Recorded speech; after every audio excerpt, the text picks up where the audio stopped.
Okay, we're in the middle of Hilchot Refuah b'Shabbat. We are going to be starting today on page 298. As you see, we're coming closer and closer to the end of this beautiful sefer. The next volume is already out. We're going to buy it shortly when we get closer to the end of this sefer. So, we've been talking up until now, we've been defining and saying what is considered somebody who was a bekuach nefesh, someone who is so sick, is a sheyesh by sakana, that you're allowed to be mechalel Shabbat for. So last time we saw a lot of different people who fit this category. Someone who has an internal wound, right? Something inside of him is wrong. Someone who got hit by a metal implement, a sword, that's a deep cut.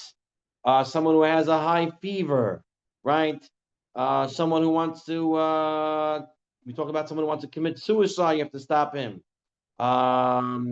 We spoke of all these different groups that it was considered that you're allowed to be Mehalel Shabbat. We also saw that it was Safek, right? It was doubtful. We're not sure. Maybe he is Sakana, maybe he's not. Also, you could be Mehalel Shabbat to save the guy, unless you know for sure he's not a Sakana. The question that today we're dealing with, and we start on page 298, is how much can I do for this guy? Meaning, I'm only allowed Mechalel Shabbat to do what's in order to save him, and that's it? Or I can do other things that he needs also, but it doesn't have to do with saving his life. Okay? For example, let's give an example. Can I turn on the fan for him? The guy who's a big second, so he's sick. He's but he wants the fan on. The fan is not going to make him live or die. Am I allowed to turn on the fan for him? No. So Rabbi Albert says no. So let's take a look in the sources. It's not an emergency for him. Okay, I hear you. And there are those who say like you, but let's take a look in the sources in the Tzurba. Then we'll take a look at the Yalkut Yosef, and we'll see practical halacha and how we need to think about it. So let's start off with the first source, page 298, source 44. Says the Magid Mishnah, She'im hu sheyesh b'sakana, hu mashma the cloud the kol tzarachav mechalel. It means that for everything that he needs, we're going to be mechalel Shabbat.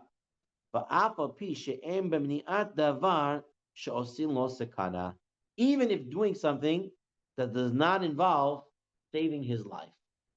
So says the Magid Mishnah that you could be Mechalel Shabbat for someone who is a sakana, who's Bekuach Nefesh. You're allowed to do anything, even things that are not necessary to save his life.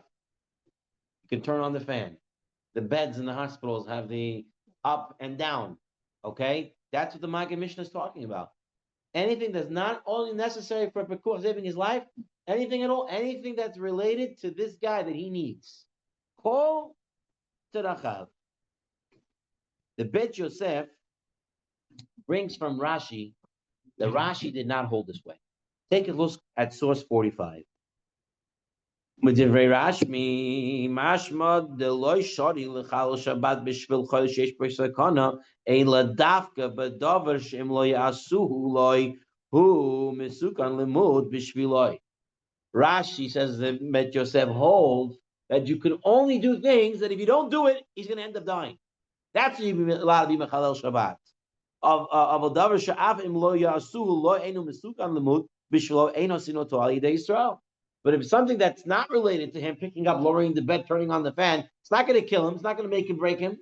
So that, according to Rashi, you cannot be Mechalel Shabbat. So we now have here a Machloket, Magid Mishnah with the Bet Yosef regarding how do you understand what you can do for the guy who is a sakana, she'echoli sheyesh bo sakana, bekuach nefesh. Can I do anything and everything for him? I can Shabbat completely. The gamrei for this guy. He wants me to turn on the fan. He wants me to put on the television. He wants me to turn this. He wants me to call that guy.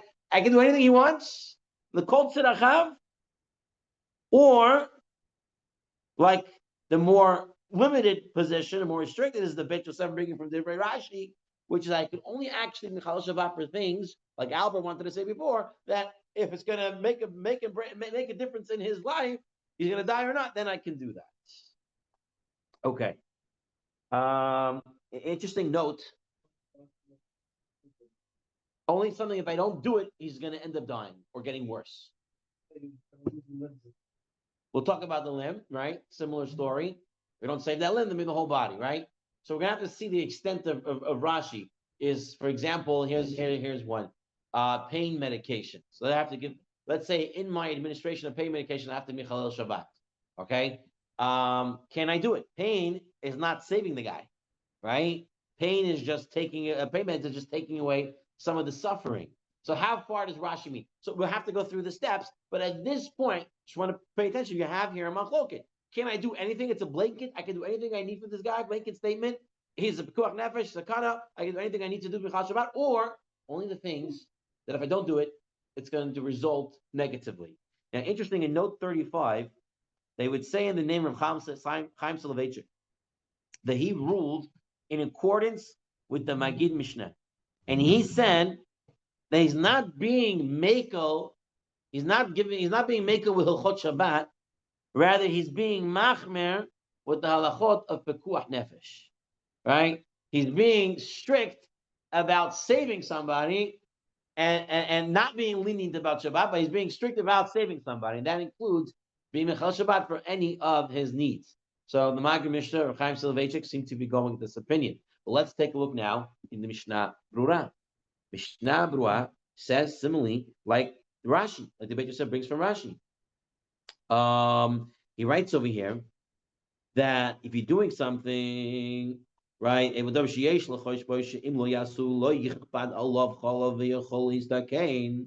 right, you're only allowed to do something that if you don't do it, it's going to become a problem, become more a sakana. But if something that you know is not going to lead to a sakana, even though he needs it regularly, you do it. Right?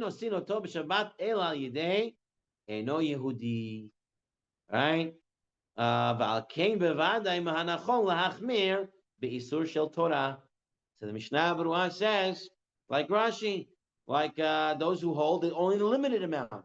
All it has to get, because Mishnah Berurah is saying this is an Isser Torah, Isser Shabbat. You cannot just halal anything you want for this guy. It has to be limited, and if you don't do it, it's going to be negative. Okay? Said the Biur Halacha. Biur Halacha says the same thing, that this only applies. It's only if you know for sure, if you don't do it, he's not going to get worse. But if you're not sure, right, maybe he's going to get worse, maybe worse, maybe he'll become more weak, then you're allowed to do it. Okay? So, according to those who limit, you can only do the stuff that's giving me sakana. That's only if you know if I don't do it, nothing's going to happen. If I don't move the bed up or down, it's not going to break or make this guy. Okay? But if the guy's telling me turn on the fan, if he doesn't have the fan and he's maybe really going to get worse, because sometimes the heat can kill somebody, right? So maybe. In that case, you still have Michal Shabbat, because maybe he will actually get worse, says the Biur Halacha. And he brings the Meiri. And the Meiri writes, this is very important, says Meiri, that she'em al yedei pu'alat hachilu hazeh itchaziku everav, not that he's going to get better, but rather he's going to become a little bit stronger. So you don't have to cure the guy. You have to just make him a little bit stronger. So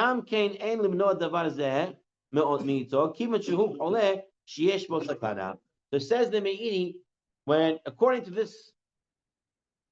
this opinion, that only limited stuff you can do to save the guy, this includes anything at all that would strengthen him. So maybe turning on the fan, right, will give the guy a better rest, which will give him more strength. So according to the Meiri, that the Biur Halacha brings down, you would be allowed to do that. Even according to those who are saying you can only do stuff to actually save him, what the Biur Halacha is trying to say, actually save him, doesn't mean actually if I don't do this, he's going to die. Anything that I'm doing might make him a little better, that's what I'm allowed to do. But to turn on the screen, right, in the case where the guy doesn't need that for his life, that I cannot do according to this opinion. According to the Maggid Mishnah, you can do anything to this guy, including turning on something that he doesn't necessarily need.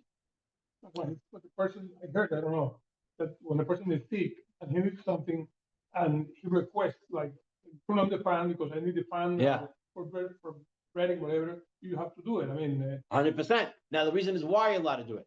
Are you allowed to do it because if I don't do it, he's going to get weaker? No, because he said that he. So now you're going with the Maggid Mishnah. That's what the Maggid Mishnah said. The Maggid Mishnah said the guy's a cholish yesh b'sakana. I can do anything for him, right? Anything at all, even if it doesn't have to relate to a sakana. Even it doesn't make a difference. So far we have these two sides. Now there's a famous Mishnah we all know because you read it every Friday night.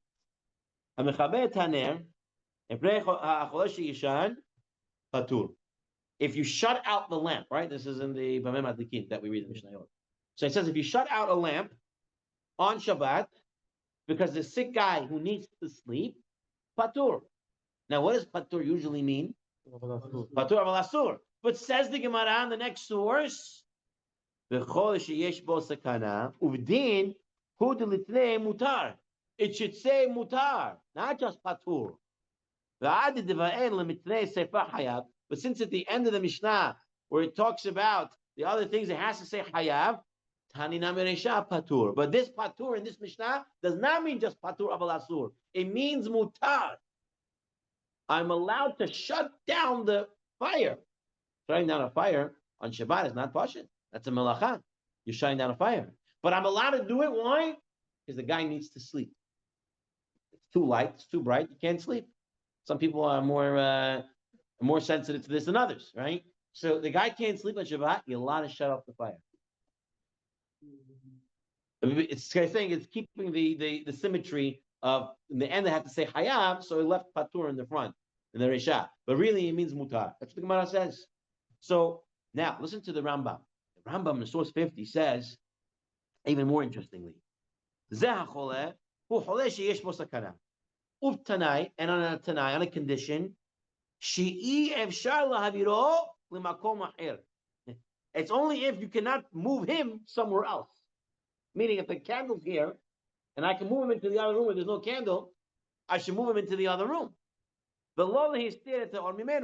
Or I have no way to hide the light from him. You know, if I can hide it in a way, put a mechitza in front of it, whatever it is, put something next to it so he cannot see it, then I should be doing that. So says the Rambam, listen to the Rambam. The Rambam is saying, you don't just willy-nilly Michal Shabbat. If you have another way of doing it, then maybe that's the way you should do it. Okay. And says the Mishnah Brura, B'Pirush Mishnah, Shekatav the Dafka b'Shi Afshar L'Hoitzi Achar L'Mokom Achar L'Hister Har Mimenu. Then you can take it out.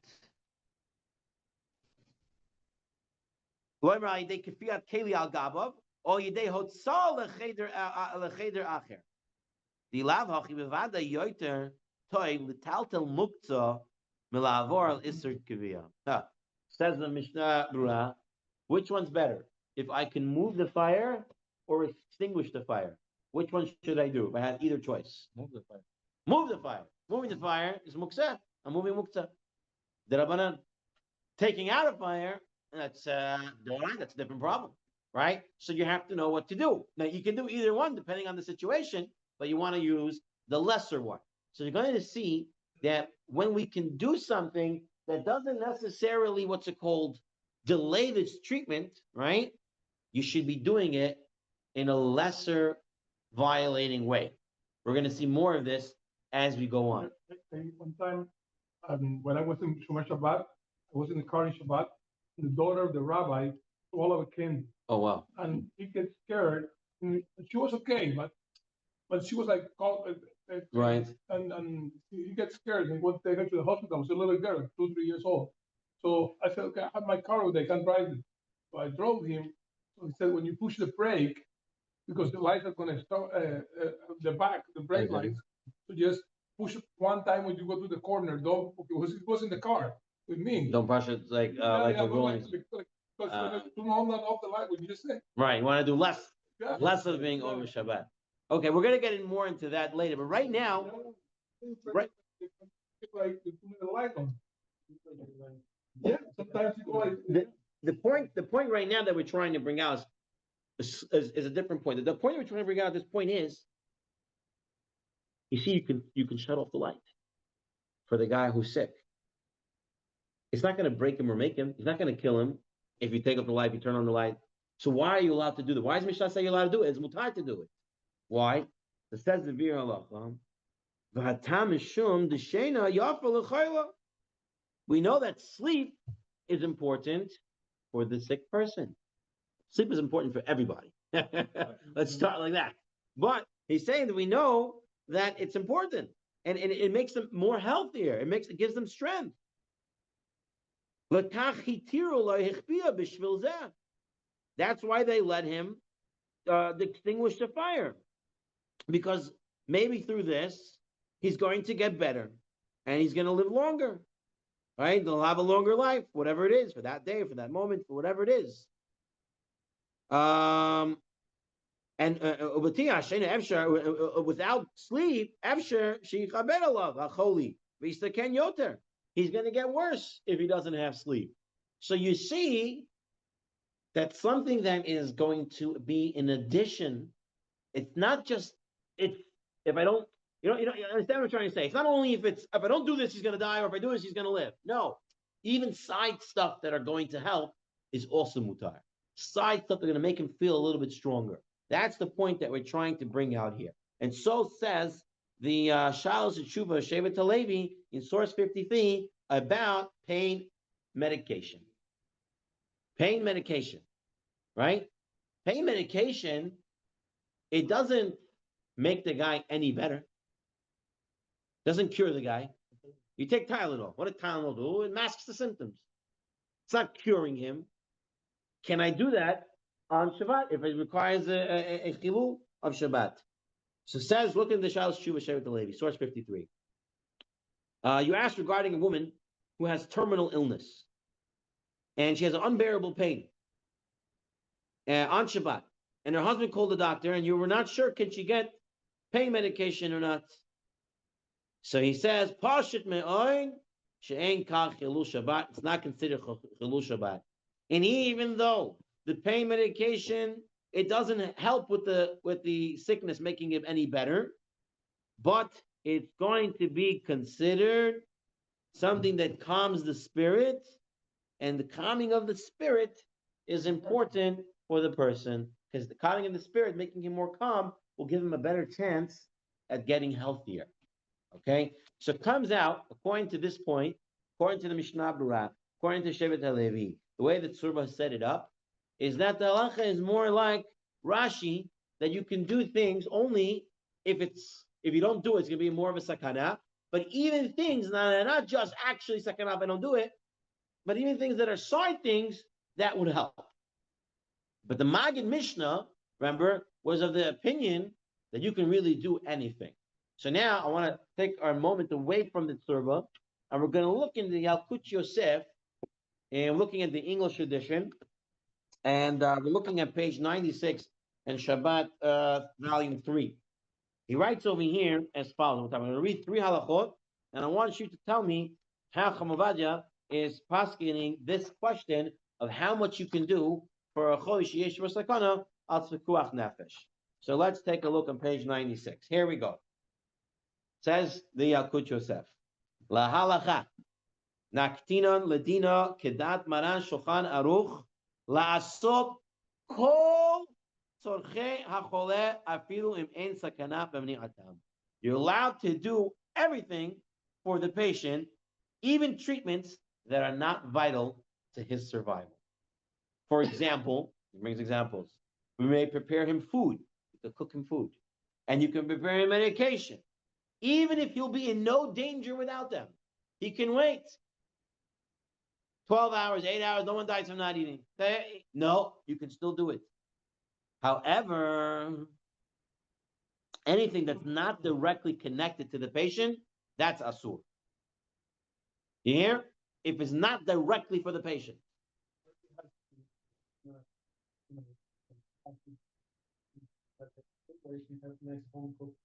You're allowed to do anything you need to do for him. If he needs something different to eat, you can make it for him. Yeah. You can make it for him. That's what he says here.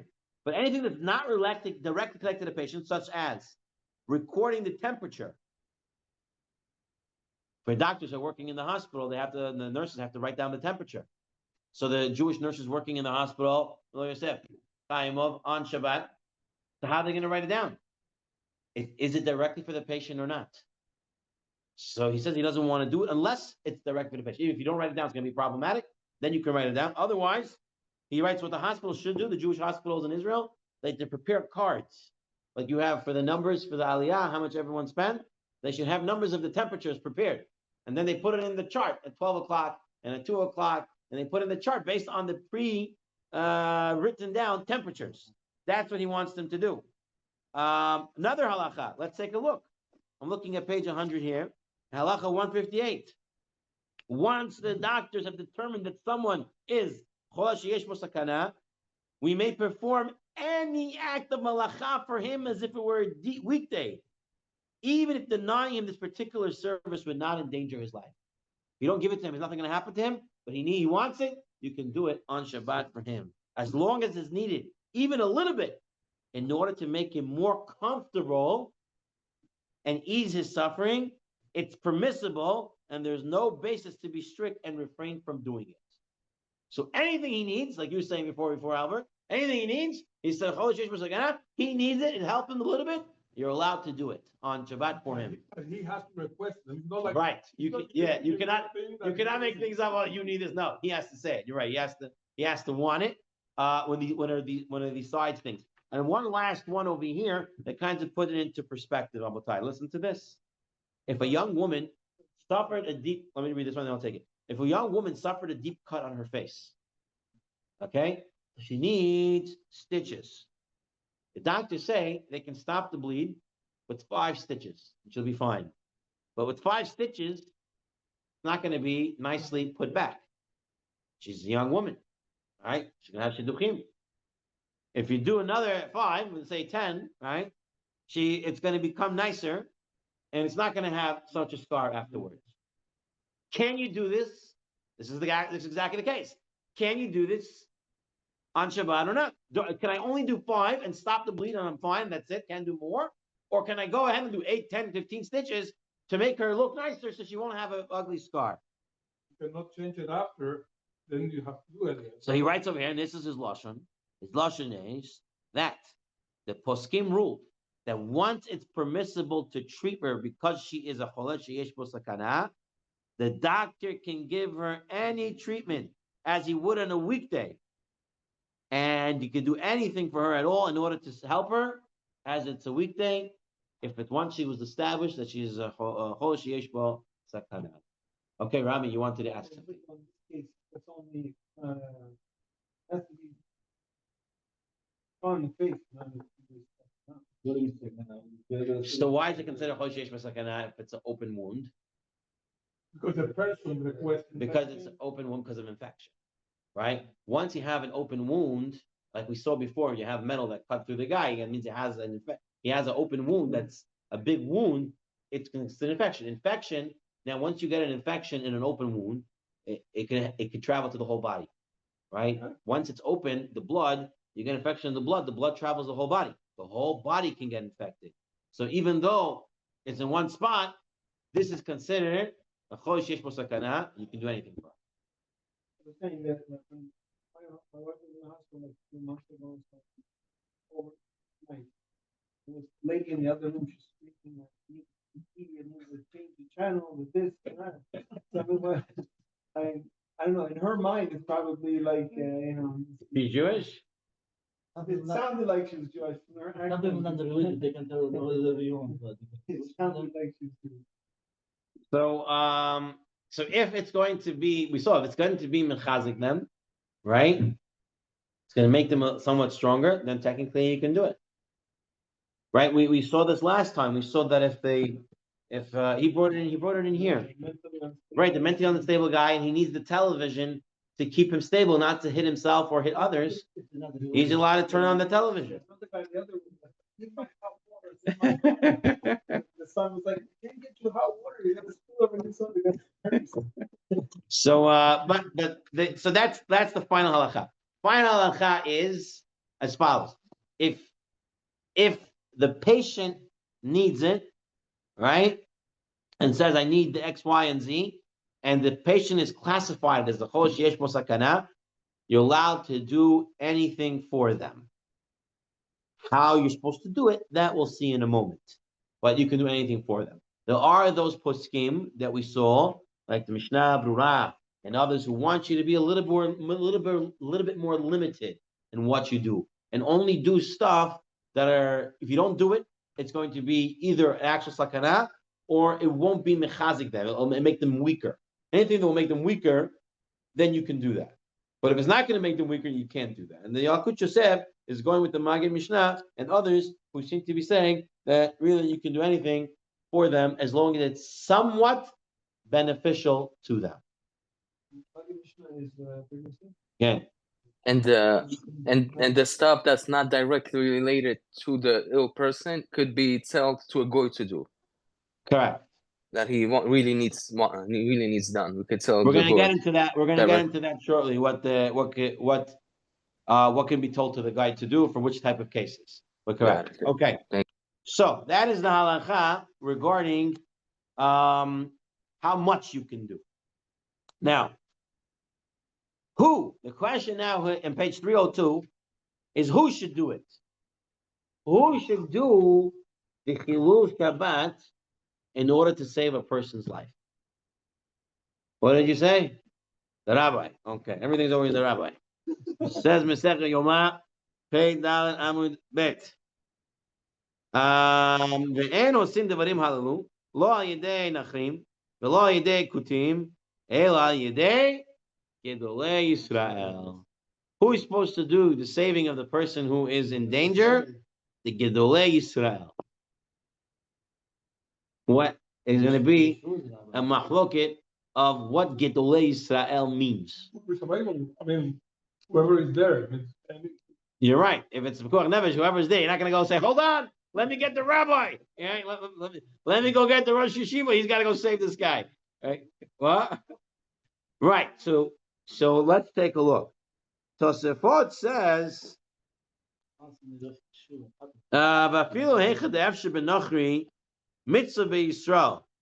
even though a Nachri can do, you get a guy to do it. The guy could be all the ambulance drivers in the Hatzalah, right? Well, let them do it, right? No.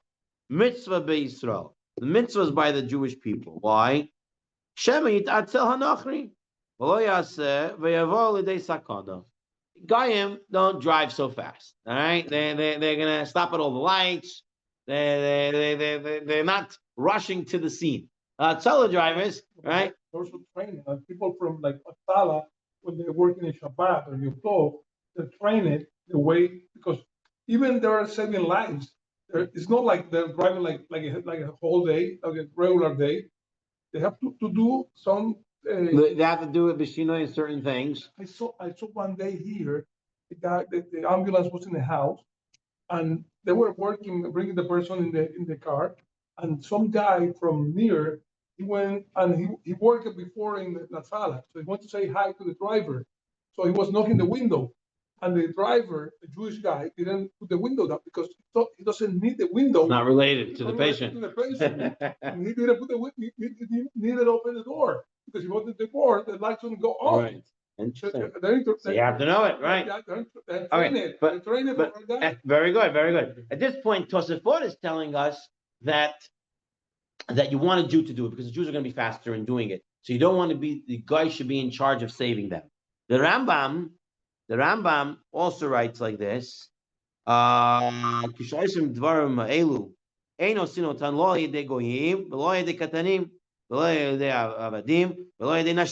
Not through children, not through goyim, not through servants, not through ladies, right? Shouldn't make Shabbat, become light in their eyes. You want to do to the Gedolei Yisrael and the rabbis, the Chachamim, the wise men. So it seems to be Gedolei Yisrael, according to the Rambam, Pashas in the Gemara, is that it should be the Chachamim that have to be Michal Shabbat to save these people. The Rosh says in source 57, Afil yesh sham ketan la satan to do it. Miad. Hashin and Zminan, that we're going to find sometimes that you don't have them and you're going to go after looking for them, and that's going to be a problem. Therefore, don't look for the children to do it. Rather, do it yourself. Now, the Bet Yosef says something very interesting. Bet Yosef says, why are you saying Gidolei Israel means the rabbis? The Rosh Hashiva, the Rabbanim, Gidolei Israel. You know what it means, Gidolei Israel? Doesn't mean Lav Gidolim B'Chochma Kama. Doesn't mean that. Rather, it means Gidolei Israel. It means they're Gedolim. La'afuke Ketanim. To say it should be adults and not children. That's what it means. Okay? Yisrael La'afuke Goyim. V'hosif harambam v'chachameim k'loimer shehem b'nei dat. You want older people who have knowledge of what to do. All right? You don't want just young schnooks doing anything. You want people who know what they're doing to be the ones saving them. So you have here now a different understanding what it means al yedei gedolei Yisrael. One understanding was that, and that's the way the Taz is going to explain it in a second, is that it means actually chachamim. And you have the Bet Yosef that says no, it means any adult. It means Yisrael gedolim. And says the Taz, look at the Taz. The Taz says, "Bet Yosef katav dahach gedolei Yisrael lav gedolim b'chochma ka'amar." And he says, the kama mekama in this shikal harav et yado letzet mipshuto v'lefarish bedochek gadol. How much the Bet Yosef went to be creative to take it out of the pashut meaning of the Gemara. Al yedei gedolei Yisrael means chachamim. It means the rabbis. So the Bet Yosef came and said, no, gedolei Yisrael means Yisrael gedolim. He says the im kidabarav lo yalo lomar gedolei Yisrael lashon the el Yisrael gedolim. It should have said the Jews who are older. So what does he mean? So says the Taz, what does it mean the Gemara when it says gedolei Yisrael?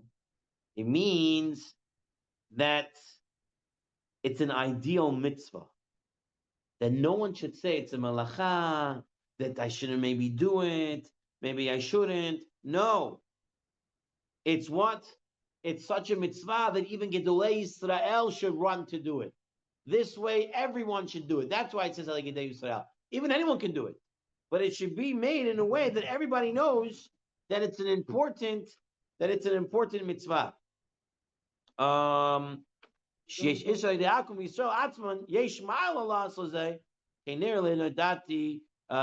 says the Taz, that's the same, that's the idea here. Right, don't give it to the child who doesn't have the mitzvah really of keeping Shabbat. Don't give it to the lady who's, maybe whatever, maybe she doesn't have all the mitzvot. And don't give it to the Ketanim, don't give it to the Avodim, don't give it to the Goyim. It's a mitzvah to save this guy. Even to the adults that are Right. Don't say it's okay for you guys to do it. The rabbis, we're not going to touch it. No, rabbis, you get involved in this. This is a mitzvah everyone should run to do. That's why it says El Yidei Gedolei Yisrael, says the Taz. Okay? So, comes out, the Bet Yosef and the Taz agree that we should not ask Goyim to do this melacha of saving somebody who's in sakana.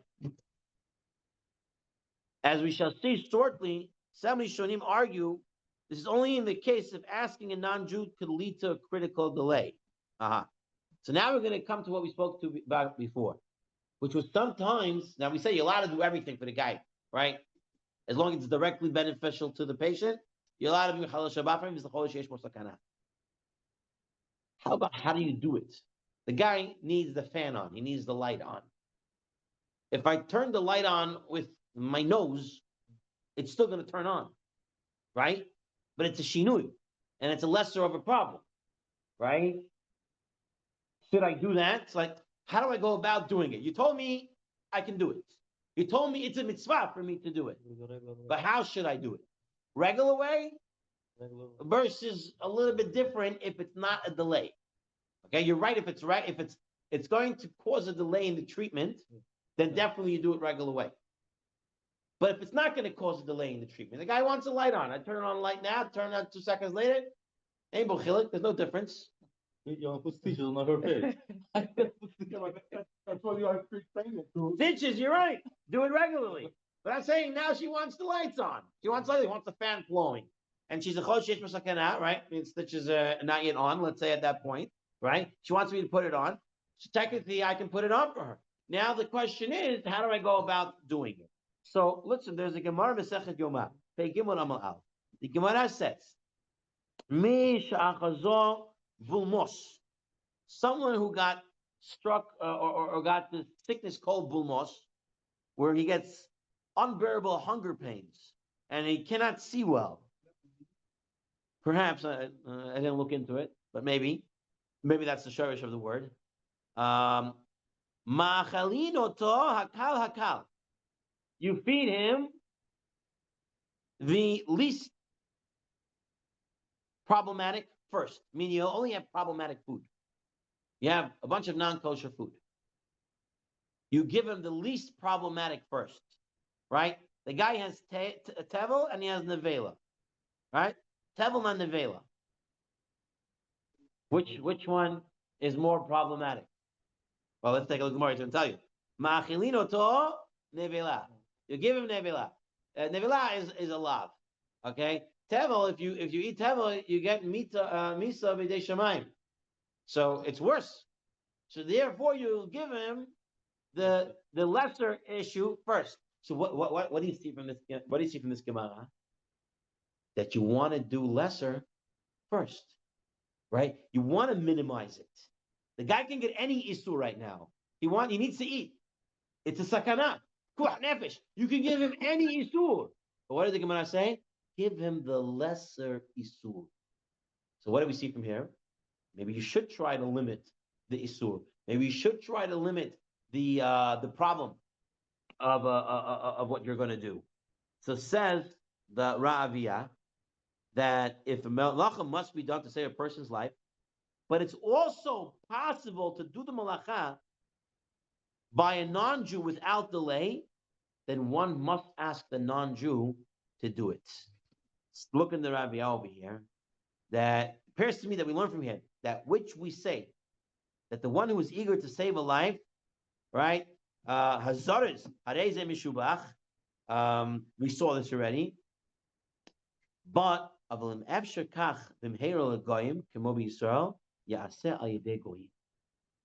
If what I'm going to do will make no difference if the guy does it, it's the same speed and everything, then maybe it should be done by the guy. Because the Gemara showed us that maybe you should do a lesser isser. So through the guy, it's going to be a lesser isser than the dude doing it himself. The Darchi Moshe, so this is the Ramah, and the Darchi Moshe, he writes that the Ra'aviyah requires analysis.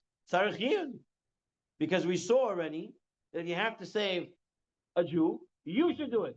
Gedolei Yisrael should do it. Yisrael Gedolim should do it. Mitzvah for them to do it. So why is he saying it should be done al yedei guy? So he asked this question. Take a look at the Shulchan Aruch. Shulchan Aruch, source 63. Kishimachalin Shabbat, page 305. Al chol sheyesh bo sakana mishtadilin shelo la'asot al yedei enam Yehudim. We don't want to do it. Michalel Shabbat for someone who's chol sheyesh bo sakana. Do not do it through a guy, and not through ketanim, but not through nashim. Al yedei Israel gedolim uvnei da'at. Adults know what they're doing. The Ramah brings, and some say that if you can do it without a delay, then you should do it al yedei shinui. And in Efshalas al yedei ein Yehudi, below icher klal oisin al yedei ein Yehudi. If you can do it through a guy and it's not going to be any worse, right? It's the same thing. No hagim. Says Ramah, this is how people practice. But if you're worried that maybe the non-Jew is going to be a little bit lazy, it's not going to be as good, right, as doing these things, then ein la'asot al yedei eno Yehudi. So you have the Shulchan Aruch that says do it only through a Jew, do not through a goyim, right? As we seem to have seen from the Gemara in Masechet Yoma.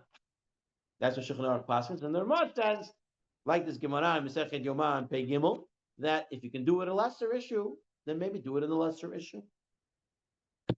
The Mishnah Berurah adds, if there are wise people, then they should be the ones to violate Shabbat. But one should never delay in order to ask others to perform the tasks. One should do it themselves. Okay, if there are wise people present, that deal mitzvahs for the violation of Shabbat to be carried out by them, as it says, Al Yidei Gedolei Yisrael, right? And they should show how important it is to save lives. But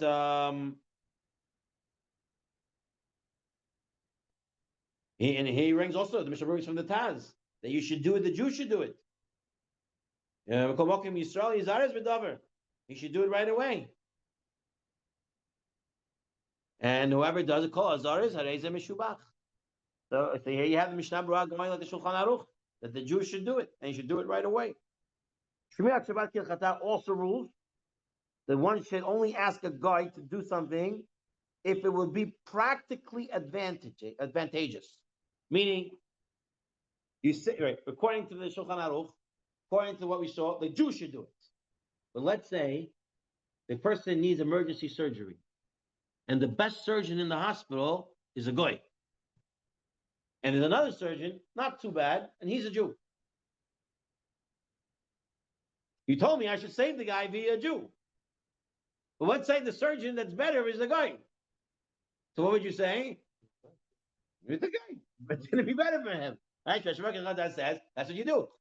Don't take it as it must be a Jew, meaning we're saying let the Jew be the one to save him because the Jew is going to be better at saving him. But it's going to be somebody else who's not Jewish who's going to be better at saving him, then he should be the one saving him. Right, okay, so then you don't want him to do it. And so also interesting, then he brought over here that we said that the men should do it, right? Lo alidei nashim, shouldn't be done to the woman. It's because we want to show that the mitzvah is important, right? But let's say the woman is the doctor, the woman is the nurse, and she knows what she's doing. So you say, no, it says lo alidei nashim. No, that's not the point. The lo alidei nashim, lo alidei ketanim, lo alidei avadim, all this is not to say it has to be a man that's Gedolei Yisrael. No. It's to say it's that important that Gedolei Yisrael should do it, but it should be done in a way to save the guy. Whoever could save the guy the best. I saw something very funny with that. The wife from the rabbi, the Chabad rabbi over there, we know a doctor specialized on like bones and muscles, everything, and she had a problem with her hands. So she went there, and he was like, "Oh, hi." So she said, "No, sorry, I cannot touch way." Shake hand, right? So he said, "Can I touch you?" So she followed the whole story. So then he said, "Okay." You say, is it one of the best doctors in that area? And it's a man, and she's a woman. So then she goes, "Okay, I need to touch your hand because I have to check you. Can I touch your hand?" She said, "Yeah, sure." Right. One thing you could say hello, was say if it's needed, it's needed. Right. Okay, very good. Okay. The Ramban in the box over there, the Ramban in Torah Ha'adam, he derives a similar halacha regarding women in childbirth. Okay. Now, women in childbirth, we're going to see in a moment. I think is it here? Yes. There's also the view of the Arzarua who writes that although one should not ask a guy to perform the malacha due to concern this will lead to delays, does not exist if one performs the malacha oneself with a shinui. Okay. Again, if you can do something with the shinui, the Ramah, the Ramban, others seem to be saying you should do it if it doesn't cause a delay. So as the same applies if using a shinui will cause a small immaterial delay. What happens if it's going to cause a second delay, but the result is no different? Right? You're telling me don't do a shinui if it's going to cause a delay. Well, let's say it causes a delay, but the result makes no difference. If I do it now or I do it in 10 seconds, right? So then the Mishnah Berurah will also say you should also do it with the shinui. Whenever it's possible to act in a permitted manner, we do not ignore the permitted manner and employ a prohibited method. It appears the same applies if through the shinui. Even it will be slightly delayed, but the illness does not require haste. We also delay it slightly by employing the shinui, so it only be a derabanan and not a isodoraita. Okay, so you have to look at the situation. You really have to be able. I remember once going to a lecture. There was a rabbi doctor that was speaking to a new generation of medical professionals that might have to work on Shabbat. He said the number one thing you have to know is halakha. because you're going to work on Shabbat, you have to know how to assess this, the Pekuach Nefesh. What can I do? How I can do? When I can do the Shinui? When I cannot do the Shinui? You have to know how to put this into practice. Now, we saw the Ramban said by women in childbirth you should apply a Shinui. The Maggid Mishnah affirms that the Rambam only requires a Shinui when attending to the needs of a woman in childbirth, and not for those who are considered Cholesh Yesh Bo Sakana. Right? See on here, because last time he had this question about childbirth. Is it not Cholesh Yesh Bo Sakana? And I said maybe not. Right? So let's look at this Maggid Mishnah. And he brings as follows. He brings from the Rambam. The Ramban, Maimonides says as follows. Oh, Atzion is doing it. Atzion, this is for you. No, this is for you. Listen good. Very good. We're on page 306. The Rambam says that when you're dealing with the woman in childbirth and you have to be Chalel Shabbat for her, you should do it with Shinui. You should do it with a little bit of a change. But not anyone else whose life is in danger. So it seems to be this Chalash Yesh Bo Sakana, Mechalel Shabbat straight up. And then you have a woman who's in childbirth. Why is this? Why is this? He says as follows. Klal Shel Davar is that the Gabe Chalash Yesh Bo Sakana, Harei K'chol L'chol Hadvar. Right? He says if someone is Chalash Yesh Bo Sakana, you can do it like it's weekday. Take care of him completely how you have to need to. But Tam Bezen Nir Mipnei Hayuledet, that the person who's giving birth and her chavleya and her contractions and her pain, Haim Kedover Tave, the Tavi, they're considered natural. Tavi, the Ain Tavi, the Ain Achat Me'elef. There's not even 1 in 1,000 that die Machmatz Leda from the giving birth. ולפיכך החמירו לשתות במקום שאפשר ולא החמירו בחולה. So he makes it the difference, says the Maggid Mishnah. The woman who gives birth is not considered a chola sheyesh bo sakana, because not even 1 in 1,000 die, even though it's a dangerous time. In the time of the Rambam, the time of the Rishonim, this is 1100s, right? And she's going back 1,000 years ago. Okay, so what? We're saying you can take her, you can do what you have to do, and we're going to learn more about a yoledet. We're going to get to the halachot, but what the Rambam is saying is you cannot treat a yoledet as a chol sheyesh bo sakana to that extent that you can do everything in the regular way. Okay, it is done differently. You can do it, and it has to be done with shinui. It has to be done with lesser violations. We're going to get into that. All that is going to be a whole special shir on childbirth and what can be done and how it can be done. But right now, the idea is there's the difference between a cholash yesh bo sakana and someone who is a sakana, but not completely in sakana. And therefore, you have to employ ishinui when you're going to be, what's it called, mechalel for them. Okay? Take a look at the Orly Tzion on page, and source 67, page 307. One who violates Shabbat for pekuach nefesh by calling a doctor to drive a sick person, a woman in childbirth, need not perform the malachot with the shinui. Rather, he should perform all the malachot in the usual manner. The same applies to other actions in violation of Shabbat that are necessary for a critical ill person or woman in childbirth.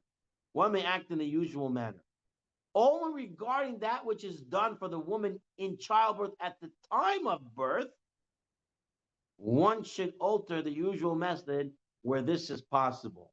Says the Orle Tzion that until you get it to the hospital, do everything regular, like a sakana. Once you're in the hospital, now she's giving birth, then you're in a place that's not entirely sakana. That's what he seems to be saying. Okay? He writes over here in the footnote 44 that before the actual birth, there's a higher risk if the required actions are not taken, right? Chas v'shalom, you have to give birth in the back of the ambulance truck or in somebody's car or in a taxi. That's a lot more dangerous than once you're already in the birthing place. Okay? Or at once you home. set up, or, say again? Or at home. Or giving birth at home. Some people don't even make it to the ambulance. Right. So just to understand that the Mishnah tells us that people die in childbirth, and it gives the three avirot that would lead to that. But there was known fact that childbirth is a dangerous time. People should not make it light. There was at some point there was a movement. People were saying don't go to the hospital during the Corona time. Everybody got scared of the hospital. Like, oh, people are dying there. People are dying because people are dying. Okay, not going to say that we're not negligent in some points. That'll be a lie if I would say that. But in the end of the day, you need help, you go to the hospital. That's what a hospital is there for. And most hospitals are competent. You have to know where you're going, right? And for what you're going where. But there became a craze that people said, you know what? I'm staying away from the hospitals. I'll do everything at home, anything away to stay from the hospital. It's not a smart thing to do. There is emergency equipment in the hospital. There are teams in the hospital for emergencies. And they watch you and they watch over you and they're checking every 2 hours, every hour. There's things to be done. It's an important thing to make sure that you're in the proper place. That's what the Tzion is saying. He's saying until you get to the proper place, you can do anything you have to do because it's choshesh v'sakana. It's dangerous to be in the non-proper place to give birth. Whatever is proper for that time and setting. Okay, but it has to be done in a correct way. Okay, Shmirat Shabbat Kilchata rules a little bit different. And he writes, one should only violate Shabbat in order to save human life if there's no other equally effective way of achieving the objective without violating Shabbat. If it's possible to do it in a permitted manner, then that's what you should do. Take a look on page 308, 28 over there. When violating Shabbat in order to save human life, whenever possible, one should limit the performance of prohibited actions if it won't affect the condition of the sick. One should also limit the severity of the prohibition, right? You should do it d'Rabbanan versus doing it d'Oraita. You should do things differently, and you should do it with two people if possible. But any place where if you're going to try to do it a little bit differently, two people with delay, with shinui, it's going to cause a problem. It's going to make him a little weak. Then you shouldn't do it differently. You should do it the regular way to save the guy. Okay? So, this is what we come out with. We come out with that the Jew should be the one to mechalel Shabbat to save someone is in pekuach nefesh or sheyesh bo sakana. But if there's a guy who can save him better, of course the guy can do it. But the reason we want a Jew to do it to show that as a mitzvah to be zariz and not to cause a delay. Sometimes the goyim they're not as fast to get stuff done when it comes to life, especially maybe to Jewish life. It take a little more time. Okay. So you want the Jew to do it. Now, how to do it? There is an extent.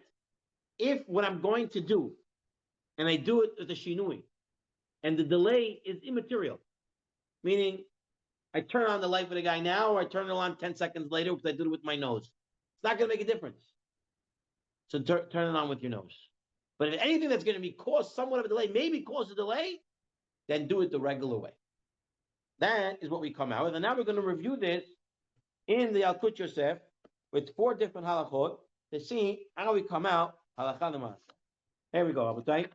Outside of the Tzurba, we're on the Yalkut Yosef English edition, page 89. He writes over here as follows. When it becomes necessary for someone to mechalel Shabbat on behalf of someone who's chosh yesh bo sakana, we must avoid having those acts performed by a guy or a child. The act of saving the Jew should be performed by the Jew, an adult Jew. If there are no male Jews, however, women and children on hand, they must perform the necessary acts without delay. Don't start looking for a man and say, oh, I got to save a life. Go find a man. No, anyone who can save it, but it should be done primarily by men because it'll show that there's a mitzvah and stuff like that. Next, he writes, some poskim rule that it's possible to perform the necessary acts of Shabbat in a shinui with an abnormal manner, one must do so if it's not going to cause a delay. In this way, one avoids performing an act that's normally forbidden. For example, if one must make a telephone call, one should knock over the receiver. Right back in the day, you have to take off the receiver. Knock it off with your elbow or other body parts. Some poskim said this. Other poskim rule when it's necessary you shouldn't make any shinui. You should proceed regular way, except the woman who's in labor. All right. This is because women in labor cannot be considered chol shebef sakana. It's part of the normal process. It's not truly a dangerous condition. Only 1% of women die in childbirth. In practice, here they go. It is never necessary to perform acts on Shabbat in an abnormal manner for the sake of someone who is a cholash yesh bo sakat. You do not have to do it b'shinui. This is according to those who say to be mechalel Shabbat for a cholash yesh bo sakana is hutara. According to this, say is duchya. Everybody holds, it says Yosef, that you can do it without a shinui. It's better his mind be free so that he will not come to delay his treatment. Right? All of a sudden, now he has to start shotzing up. He has to start.